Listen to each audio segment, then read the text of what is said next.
গ্লোবোর মতে মেক্সিকোর বিপক্ষে শুরুর একাদশে থাকতে পারে ভিনিসিয়াস জুনিয়র, রদ্রিগো ও মিলিতাওরা। এক নজরে দেখে নিন আগামীকাল ব্রাজিল ও মেক্সিকো ম্যাচের খুঁটিনাটি সবকিছু। ব্রাজিল জাতীয় দল প্রীতি ম্যাচে মেক্সিকোর মুখোমুখি হতে টেক্সাসে পৌঁছেছে আজ। এই ম্যাচটিতে প্রায় 1 লাখ দর্শক মাঠে উপস্থিত থাকতে পারে। ম্যাচটি টেক্সাসের কাইল ফিল্ড স্টেডিয়ামে অনুষ্ঠিত হবে, যেখানে সাধারণত আমেরিকার ফুটবল ম্যাচ অনুষ্ঠিত হয়, এবং 1 লাখেরও বেশি দর্শক বসতে পারে ম্যাচটিকে ঘিরে।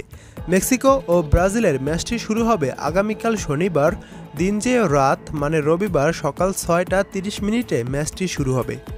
শুরুতে রিয়াল মাদ্রিদের সবাইকে বিশ্রাম দেওয়ার কথা ভাবলেও গতকাল অনুশীলনের পর সম্ভাব্য শুরুর একাদশ হিসেবে 2টি একাদশ পাবলিশ করেছে গ্লোবো, যেখানে 2 ভাগে ট্রেনিং করা হয়।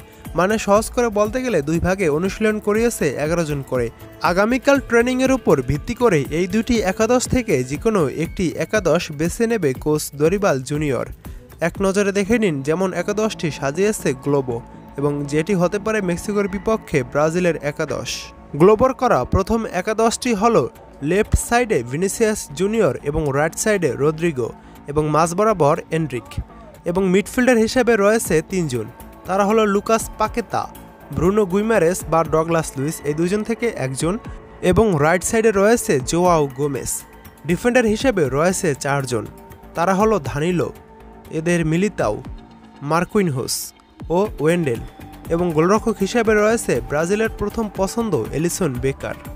এবং অন্য আরেকটি একাদশে দেখা যাচ্ছে গোলরক্ষক হিসেবে রয়েছে এলিসন বেকার, এবং ডিফেন্ডার হিসেবে ওয়েন্ডেল, মার্কুইনহোস, ব্রেমার ও ধানিলো, এবং মিডফিল্ডার হিসেবে রয়েছে লুকাস পাকেতা, ডগলাস লুইস ও জোয়াও গোমেস।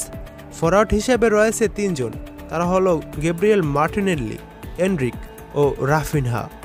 এই 2টি একাদশ থেকে যে কোনো একটি একাদশ মেক্সিকোর বিপক্ষে খেলতে পারে, এটাই গ্লোবোর মত। কমেন্ট করে জানাতে পারেন আপনারা এই 2টি একাদশ থেকে কোন একাদশটি বেস্ট হবে। তাছাড়া আপনাদের শুরুর একাদশটি কেমন সাজিয়ে লিখতে পারেন কমেন্টে।